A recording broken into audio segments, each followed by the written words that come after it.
I was promised the gayest show ever. What I got was a normal TV show.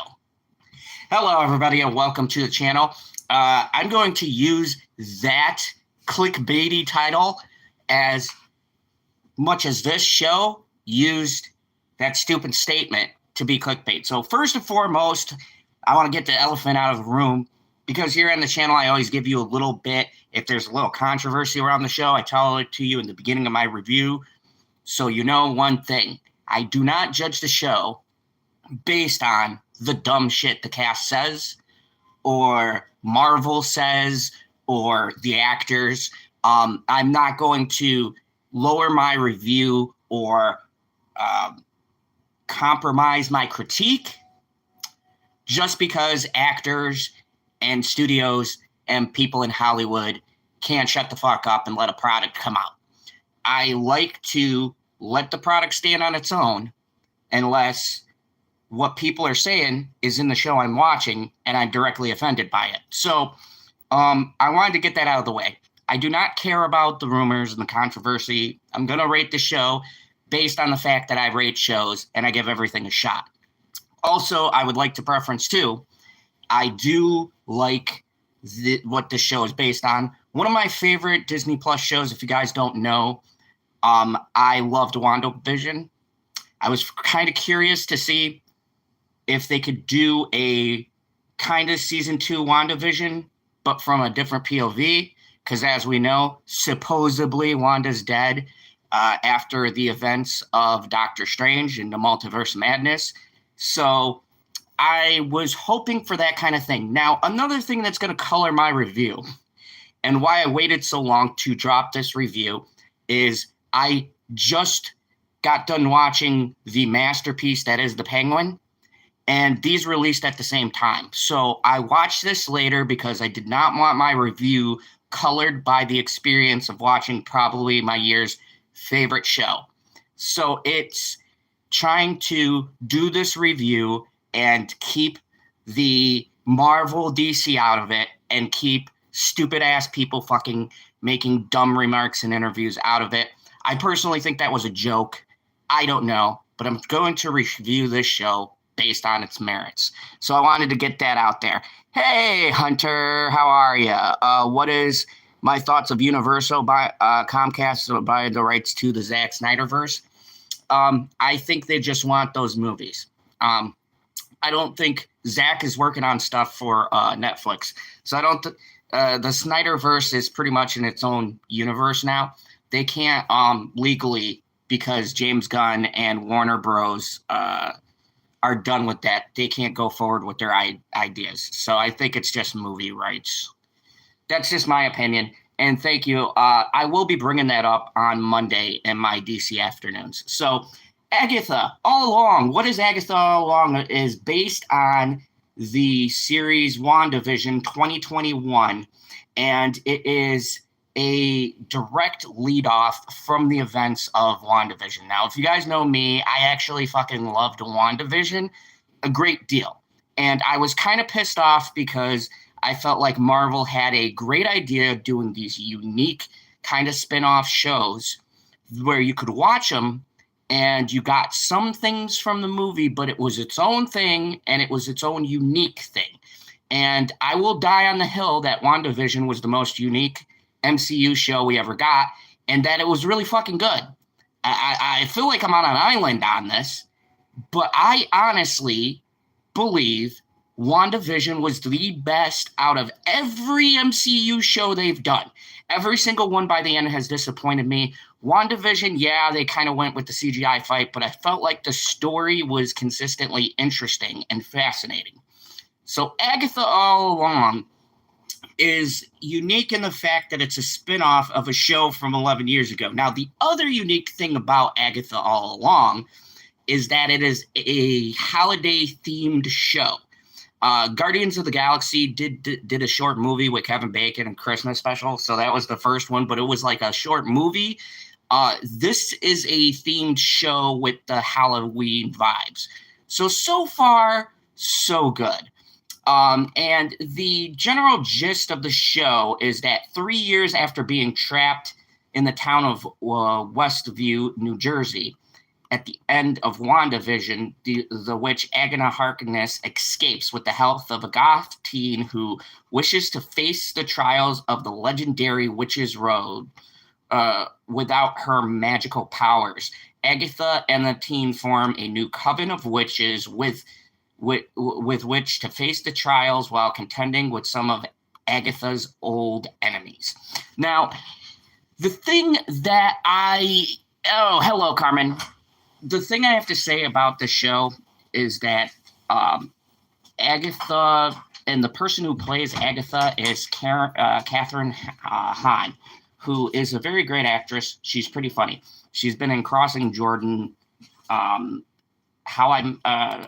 me see. I was going to say How I Met Your Mother, but that's the other actress that I was talking about in The Penguin. How to Lose a Guy in 10 Days, Anchorman, Step Brothers, We Are the Millers, and several other stuff. She's very funny comedically. My issue with this show is that I don't know why they're choosing her to play things a certain way, but she feels very different from WandaVision. In WandaVision, she was very snarky, but in a different kind of way. It's hard to explain. The mannerisms and the certain things that she kind of had in WandaVision didn't carry over to the show. Now, I've only seen the first 2 episodes, so I don't know. The first episode is essentially just her getting back to normal, and I'll talk about that in a second. And this witch trying to wake her up out of the coma that Wanda put her in at the end of WandaVision. And there's a couple of things that I think they did annoying because in the first episode, they're clearly mocking or doing a montage of True Detective, which is one of my favorite shows, but it is kind of fucking funny. It's basically... she's trapped in her mind and she sees herself as a detective trying to figure out what happened to herself. So she's like trying to solve her case, or she's solving the murder of Wanda, basically. And it's fun, but then it kind of snaps out of that format. So I'm very curious what they're going to do to make themselves unique, because they pretty much get her out of the mind prison in the first episode right away, which is a little concerning because I thought that was the most interesting part. That being said, this is probably one of the better shot Marvel shows. Very nice looking. Pretty. Like, it's been better than most of the shows. Hello, Christine. How are you? But on the whole, this show is only the sequel to WandaVision in name, really. It's kind of doing its own thing. So, I mean, there's a lore being built up about a witch's coven. There's 7 witches, and they need to do a thing to be able to get the power for this one witch. You know, the basic Marvel shit. Some people are trying to do a thing to gain ultimate power. Everybody's going to come together. There's wacky shenanigans. There's evil people trying to stop them. It's not really doing anything new. I think the first episode for me was the most intriguing. I give the first episode a 7, and the second episode is about a 6.5. And the scenery and stuff is beautiful, but the thing is, with Marvel, I don't want to rate them higher. Unlike The Penguin, which I don't feel is going to go downhill, that's a 9 out of 10 episode for me. That's as close to perfection as you get. The fucking acting is not even the same, and I heard people trying to, like, pit these shows against each other, and it really doesn't work. The only thing the 2 shows have in common is that they're comic book properties. But they both do vastly different things. And that's why I wanted to see Agatha all along a couple of days later and review it after I seen The Penguin, because I didn't want to make the comparison and shit on the show because of my bias, which I'll be completely 100% honest with you, coming from a fucking amazing show like The Penguin, with stellar acting and performances and visuals, going to an MCU show again was a bit of a transition. With that being said, it wasn't as rough as I thought it was going to be because Agatha all along is just good. It's a good start. My hesitation with the show is the problem Marvel has with all of their television shows. They have a big, stupid fight at the end of the seasons. It's happened every season in every fucking show. And they don't finish the interest of the premise. And what I mean is the only show that kept its premise consistent that led into the end of the show was WandaVision. It kept the television like they were literally in TV format all the way till the end of the show. And that made it interesting for me. And yes, there was a big CGI fight, but it felt earned and it felt like a satisfying resolution, at least for me. A lot of people bitch and have a problem with it. I thought it was fine. I thought it was great for its first Marvel show. This kind of feels like a show that is lost and they don't want to go too far one way or the other. So the first episode, I give a 7. It was good. My main issue with that is that she wakes up pretty quickly. I know this is an 8-episode series, but so was Wanda. I would have liked to see the show keep her in a dream state for at least 1 or 2 episodes. Like, give us a more of an in-depth look in the character. And they just kind of get rid of it right away. Also, Agatha herself. She's fucking annoying at some points. She is too sarcastic and snarky. I guess she worked in WandaVision because she bounced off of Wanda very well. And Elizabeth Olsen and her had good chemistry.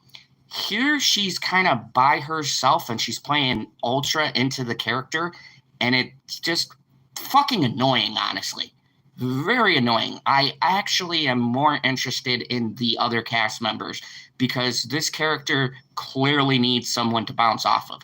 Like, I'm so glad this character is not the whole show because honestly, I'd have fucking turned this show off in like the first couple of minutes, and it's only a half hour to 45-minute episodes. So that's not good. I don't think it's on the actress. I think it's on the way the character feels written vastly different. So I'm going to blame the writing on this one because the actress is very good. And I believe she's just playing what they told her to play. So I don't lay this on the actress because her first appearance was not as fucking annoying as she is in this show. There's literally a part where she tells someone to eat her ass. It's in such a weird context. Like, look, I fucking swear all the time on this channel. The Penguin has a lot of swearing in it. But there's swearing and then there's saying something to swearing just to try to sound edgy. And that's what they do in this show. And it's a little bit weird. I'm also confused as who the target audience is for this because it's very mature, very dark. You see her ass when she wakes up, like in one of the shots. Don't get me wrong, the actress is not bad looking, but I'm just sitting here going, but yet it's got a campy vibe to it. So I don't know if this is supposed to be for kids or if they're going for that kind of mature hocus pocus the kind of thing. I'm really fucking baffled. It's very much tonally all over the place for me. So I have no clue how that's going to play out. So the first episode, they're trying to figure out a Jane Doe. And then also the mystery was stupid. I knew from the beginning it was supposed to be I'm sorry, kind of jumping all over the place, but I figured out that Wanda's body was in the morgue, so that mystery kind of sucked. But anyways, they figure out that she was looking that Jane Doe was Wanda's body, and after she died, the spell was broken on her, and so she had to figure out and go through her mind to get out of the prison that Wanda had put her in at the end of WandaVision, which I thought was cool. I like them playing off of the things because witches, if you guys don't know, or at least in Marvel lore, once the caster dies or is considered dead, any spells that they had cast, they are broken. So it's a believable way. It's nothing like, groundbreaking. It's been done in other shit, but it's a good explanation for why we have the show we have now. So yeah, it is light ranting. The show's not that bad. So Agatha convinces this new person. There's a person who comes into her head named Vidal. I fucking don't know. Hopefully they're more important. They're kind of a dull character. They come to release her and to try to get her powers back. So Agatha gets out of her head, and the Salem 7 are coming after her. She's warned by this person, and kind of leaves off there. The second episode is called "The Circle Sewn with Fate." Unlock thy hidden gate. This one is Agatha is now freed from the spell, and she wishes to travel to the Witch's Road, who rewards a witch who survives the trials of the things that they desire. And for Agatha, it's restoring her powers. She's also trying to start a coven so she can open the portal to the road. She meets up with a couple of the other cast members. So you have Lila Caldura, Jennifer Cal, played by Jennifer Cal, and Alice Gulver. So Jennifer Cal, if you guys don't know, is an actual hero in the comic. She's Johnny Blaze's cousin. So, they're pulling from various lore. And so, they're kind of getting the band together. It ends with the 4 witches performing the ritual to open the gate to the road. They and the teen escape through narrowly evade the Salem 7, and the group sets off to the Witch's Road. And I'm gathering that the rest of the adventure is going to be them on the Witch's Road, trying to restore Agatha's power as she's kind of mentoring them. It's a bit of a buddy cop thing, only with ladies. As they all have clashing personalities and they're trying to get along. And I think Agatha is going to take, like she does in the comic books, a mentor kind of role and teach these witches how to become witches. And so what do I think? This has a very nice Halloween feel. I think this could be good if Marvel doesn't fuck it up. I mean, based off the first 2 episodes, I give the first episode a 7. The second one a 6.5. The second one was less interesting until about the end. But I feel like, to me, this show screams out it's going to be a 7 at best. And that's if they don't fuck it up. It could be an 8. They could do some outstanding shit at the end of the show. But for me, there's still a few things writing-wise that's missing. I think they got her out of her prison way too quickly. I think that they've already kind of started the adventure super fast. Like, I understand people's problems with Marvel shows is that they tend to go slow, and then try to do everything at the end. There's also a problem where you go too fast and you're not setting up enough for your audience. Now, what I'm hoping is, as we're on this journey, we're going to get backstory on these characters as they're going through. But there's like 4 characters here hold on a second. I just want to make sure I got this list right. Yeah, there's one, two, uh, three, four, five. There's like five people, and then the 7 people that are hunting them. I don't know. I don't know if they can give us the backstory on why the Salem 7 are hunting Agatha, and also flesh out everybody in the group, and also make a compelling story that has a point for me fucking watching it by the end. I mean, it could be a WandaVision situation where I first watched that and I was like, I don't know where the show is going, and I wind up liking it. But it's a good start. Once again, Marvel doesn't have a problem starting shit. They have a problem finishing shit. So I'm going to hold my judgments off until I get each of the following episodes. But this is definitely not in the same league as the Penguin. I'm sorry. I don't want to break people's hearts here. I know when you say you like DC, people automatically assume, oh, you hate Marvel, you're a DC fanboy, you can't judge things objectively. It's like, no, I'm also a fan of Marvel too. Fucking shocker. I like 2 different companies. It's crazy. But I'm just saying, objectively, The Penguin's a better written show. It's better acted. And honestly, to me, it looks better. So, I mean, I don't know what the fuck to tell people. You know, if we're going to play the comparison game, this show isn't terrible. It doesn't look bad. It's not poorly acted, slightly annoying in parts, but no one's doing a bad job acting. There's no messaging I can see so far. It's just okay. It's a typical Marvel show. It's done nothing to set itself apart from the fucking 10 other Marvel shows that I've seen premiere. And I have seen every fucking Marvel show, even that abomination that shall never be talked about on this channel, She-Hulk. Okay? And I've seen every range of quality.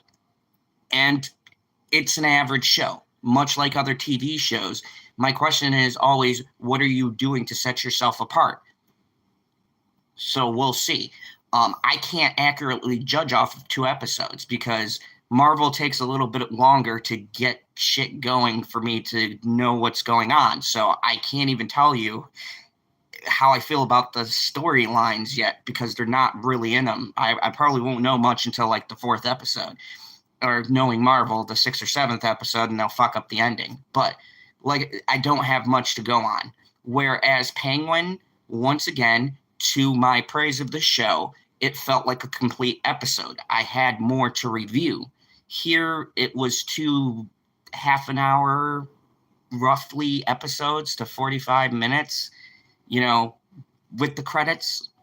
So they're really short episodes. So there's not much I could go over. And even then, I'm stretching it to 22 minutes. Honestly, I could have came on here 10 minutes and said, it's a Marvel show.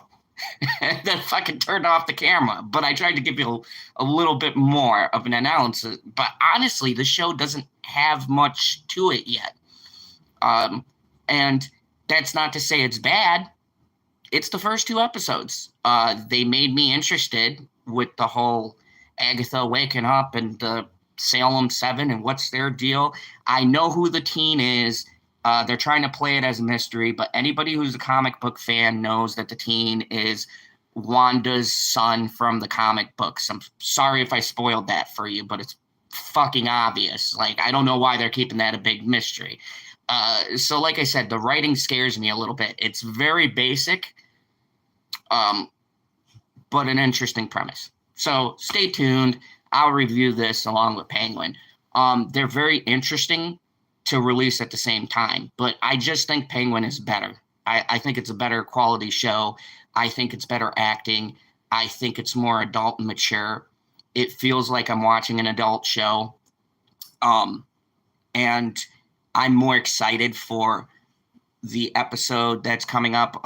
Speaking of which, the next episode is going to be next Sunday. I guess this Sunday is a repeat of Thursday's episode because they're putting it on Sunday's schedule. So next Sunday, I'm going to have the new review, Penguin episode 2, but I'm going to do tomorrow afternoon a review on IGN's review of the Penguin. And we're going to talk about how fucking ridiculous IGN is. Not that people listen to them seriously anymore anyways. I just want to point out some critiques. And I want to see if maybe IGN is smarter than me. They're better than me, and they're just brilliant, and they're just on this level that I'll never touch intellectually. Or Disney is fucking paying them. That's the more likely story. Anyways, thank you everybody for watching. Click that like, share, subscribe. Let me know, what did you guys think of Agatha all along the first 2 episodes? Do you kind of feel like I feel? Do you think it's an okay show, nothing too great? Did you watch The Penguin? Tell me what you think of that. I got my really long spoiler review for episode 1 and my first 4 episode breakdown, which is non-spoiler. So in the comments below, let me know. And as always, thank you here for watching your favorite villain, General Zod's Fandom Zone. And as always, remember, there is only one rule here in the Phantom Zone. Kneel before General Zod.